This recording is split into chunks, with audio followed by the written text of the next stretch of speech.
Assalamualaikum warahmatullahi wabarakatuh. Sebelumnya perkenalkan nama saya Salsabila dan kedua rekan saya yaitu Muhammad Razan Samdia dan Sarah Labibah dari kelompok 7. Dalam hal ini kelompok kami akan mempresentasikan materi agama Islam dengan judul Rujukan Utama Doktrin Islam.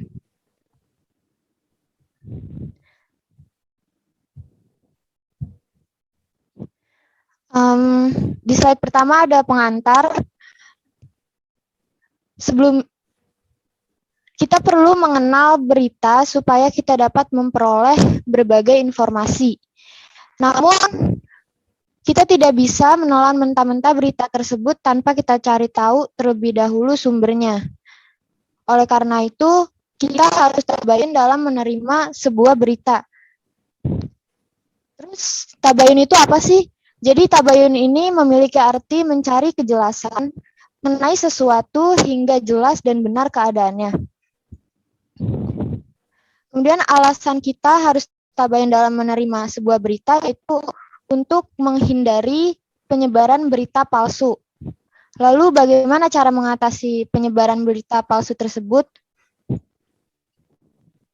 Dengan rajin membaca, kemudian mengenal media yang memberikan informasi tersebut, kemudian meneliti berita tersebut secara lebih mendalam, serta tabayun dalam menerima berita dari mulut ke mulut.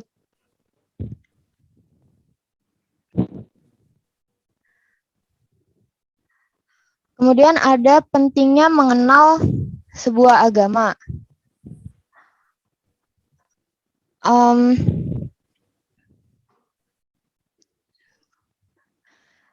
Pertama ada definisi agama. Jadi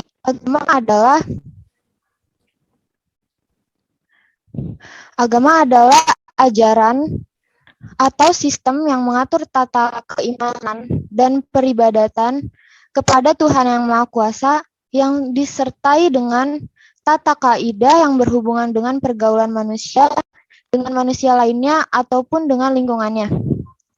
Kemudian tujuan agama untuk menjadikan tatanan kehidupan atau aturan yang berasal dari Tuhan dan memberikan pengajaran pada penganutnya. Kemudian ada fungsi agama yaitu bersifat edukatif. Edukatif di sini maksudnya adalah agama mengajarkan banyak hal mengenai hidup kita, serta agama juga mempunyai larangan dan perintah untuk dipatuhi. Kemudian yang kedua ada penyelamat.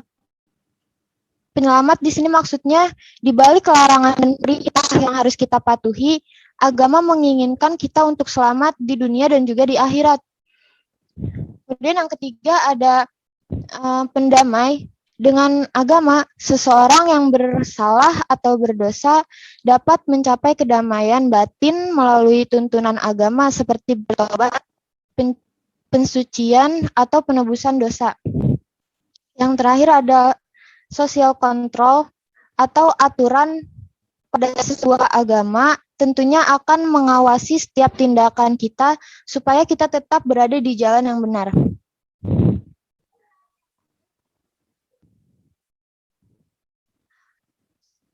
Kita masuk ke Al-Quran. Ada pengertian Al-Quran yaitu Al-Quran adalah sumber hukum pertama bagi umat Islam yang berisi tentang akidah, ibadah, peringatan, kisah-kisah yang dijadikan acuan dan pedoman hidup bagi umat Nabi Muhammad SAW. Kemudian ada kedudukan Al-Quran. Kedudukan Al-Quran yang pertama itu Al-Quran sebagai kalamullah atau wahyu Allah. Tidak ada satupun ke dalam Al-Quran dari perkataan Nabi atau manusia.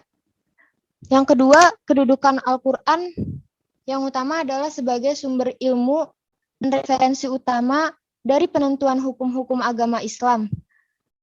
Nah, seluruh ulama tanpa terkecuali sependapat bahwa Al-Quran adalah sumber hukum dan kebenarannya dalam menentukan hukum adalah mutlak. Yang ketiga, Al-Quran sebagai acuan dalam pedoman hidup seluruh manusia. Sehingga seluruh manusia yang mempunyai masalah oleh manusia diselesaikan melalui aturan Al-Quran. Yang keempat, ada Al-Quran sebagai acuan kebenaran yang abadi dan terjaga keasliannya. Jadi Al-Quran itu benar-benar asli, nggak dibuat-buat, itu berdasarkan kisah nyata yang terus diceritakan di dalam Al-Quran. Kemudian yang kelima, Al-Quran sebagai penyempurna kitab-kitab sebelumnya, serta tidak tergantikan hingga akhir dunia dan tidak ada kontradiksi di dalamnya. Yang terakhir, ada Al-Quran sebagai kitab berita dan kabar, yaitu kabar yang dibawa oleh Rasulullah untuk disebarkan kepada umatnya.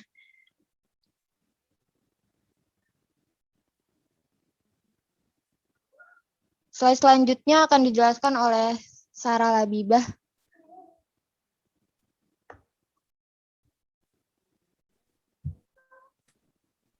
Keistimewaan Al-Quran. Keistimewaan Al-Quran. Al-Quran merupakan mukjizat terbesar Nabi Muhammad SAW sebagai kitab suci. Ia adalah landasan pokok ajaran Islam. Di masa Nabi Muhammad SAW, bertebaran para pujangga dan penyair di kalangan Arab, maka mukjizat pun diturunkan berupa Al-Quran yang indah dari semua aspeknya, bahasanya. Mereka pun tak mampu menjawab tantangan membuat mirip dengan Al-Quran. Berikutnya, keunggulan Al-Quran. Yang pertama, keaslian Al-Quran berbeda dari kitab-kitab suci lainnya yang sudah terdistorsi. Yang kedua, kandungan yang komprehensif dibanding kitab-kitab suci lainnya. Yang ketiga, susunan bahasa yang indah.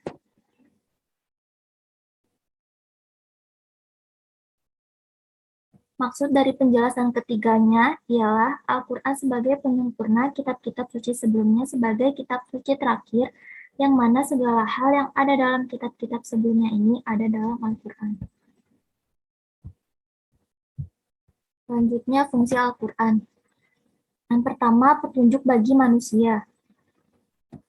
Maksudnya, Al-Quran memberikan petunjuk agar umat manusia dapat terus berjalan yang lurus, harus hidup dengan baik dan benar. Yang kedua, sumber pokok ajaran Islam. Karena Al-Quran merupakan wahyu yang diturunkan langsung dari Allah, dan Al-Quran juga sumber hukum yang tetap dan tidak bisa diubah lagi. Yang ketiga, pengajaran bagi manusia. Selanjutnya, masuk ke sunnah. Pengertian sunnah. Sunnah dari segi etimologi adalah perbuatan yang semula belum pernah dilakukan, kemudian diikuti oleh orang lebih baik perbuatan, terpuji maupun tercela. Yang kedua, secara terminologi. Ahli fikih dan hadis berbeda memberikan pengertian tentang hadis.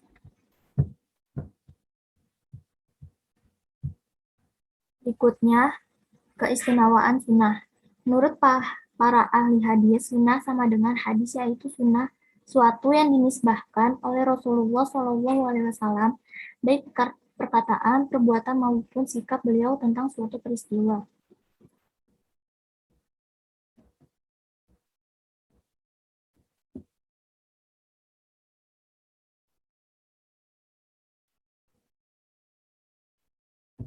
Sunnah sebagai jalan yang dijalani baik terpuji atau tidak. Sunnah diartikan sebagai segala sesuatu yang dinukilkan dari Nabi SAW, baik berupa perkataan, perbuatan, maupun berupa takrir, pengajaran, sifat, kelakuan, perjalanan hidup, baik sebelum maupun sesudah Nabi. Selanjutnya, keunggulan Al-Quran. Serahkan kepada Samdia Nugroho.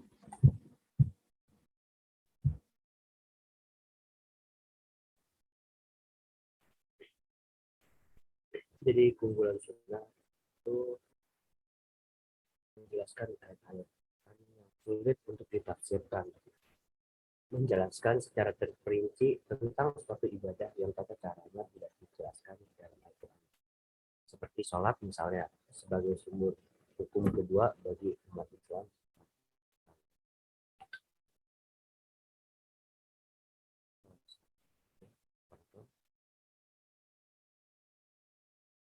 Kedudukan sunnah atas Al-Quran. Kedudukan sunnah dalam ajaran Islam menjadi sumber hukum kedua setelah Al-Quran. Kedua, sunnah sendiri berperan sebagai penjelas, yaitu menerangkan hal-hal yang masih bersifat samar di dalam Al-Quran.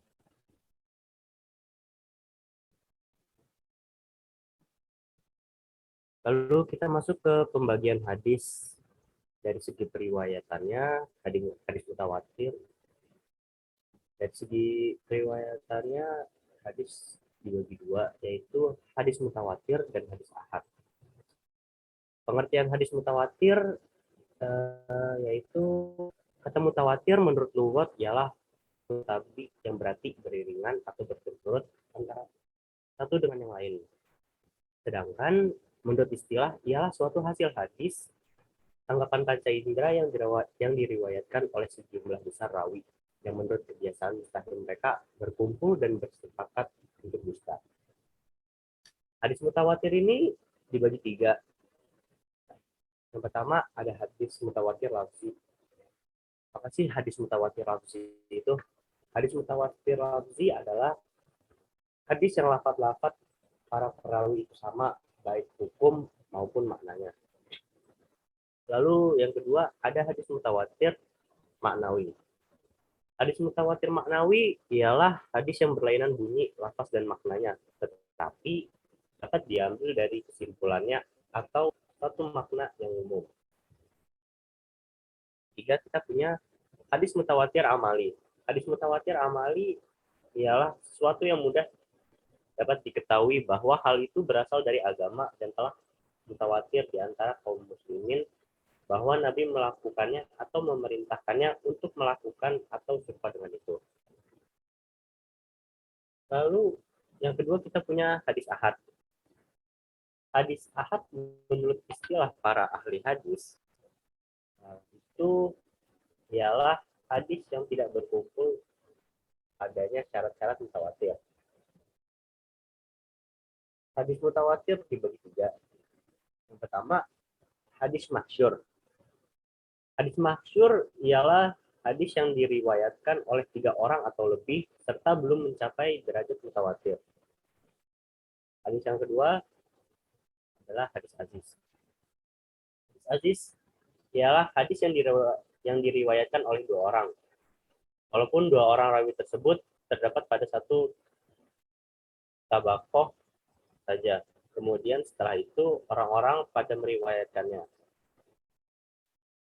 Lalu jenis yang ketiga ialah hadis gharib. Hadis gharib ialah hadis yang dalam sanadnya terdapat seorang yang menyendiri dalam meriwayatkannya, di mana saja penyendirian dalam sanad itu terjadi. Nah, selanjutnya operator.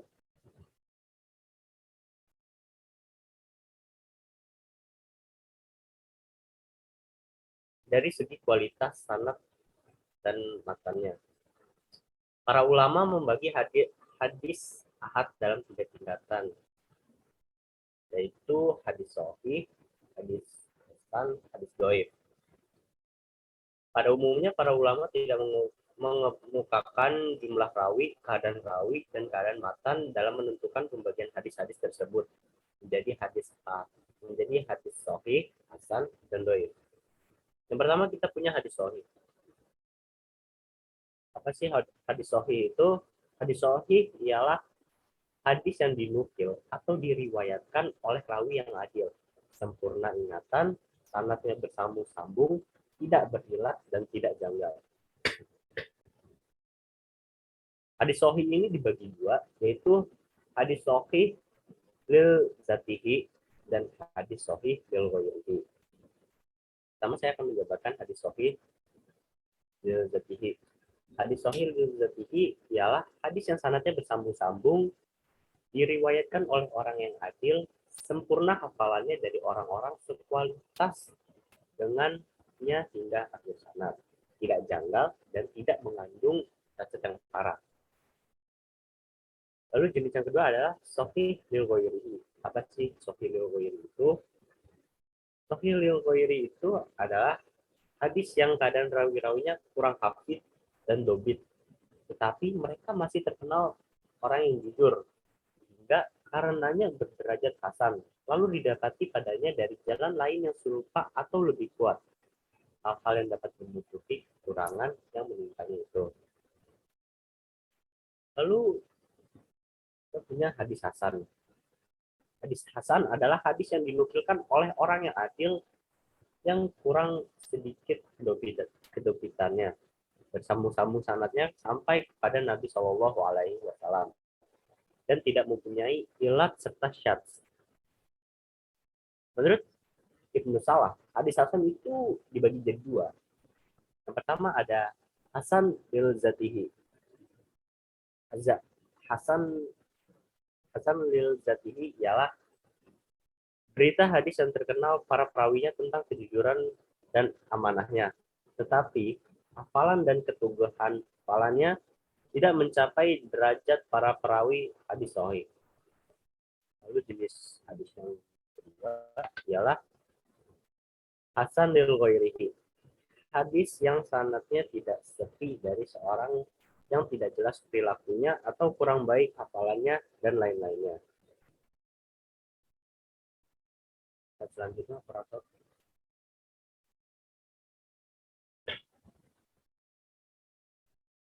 Oke, dari segi kedudukan dalam hujjah, hadis ahad ditinjau dari segi dapat diterima atau tidaknya terbagi menjadi dua macam, yaitu hadis makbul dan mardud. Yang pertama ada hadis makbul. Hadis makbul menurut bahasa berarti yang diambil, yang diterima, yang dibenarkan.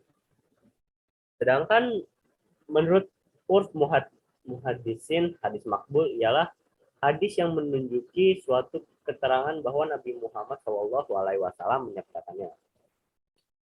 Jumhur ulama berpendapat bahwa hadis makbul ini wajib diterima, sedangkan yang termasuk dalam kategori hadis makbul ini adalah hadis sahih dan hadis hasan.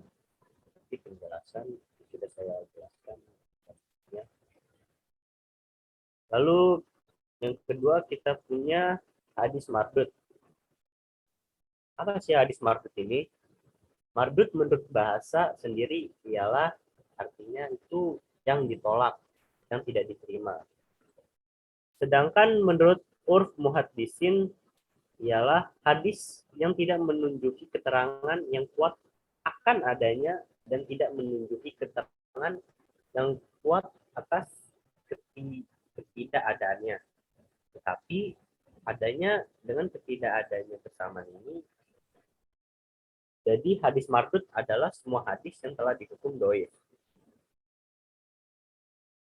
Lalu jenisnya itu ada hadis dhaif. Hadis dhaif ialah hadis yang tidak menghimpun sifat-sifat hadis sahih dan juga tidak menghimpun sifat-sifat hadis hasan. Dan selanjutnya, operator.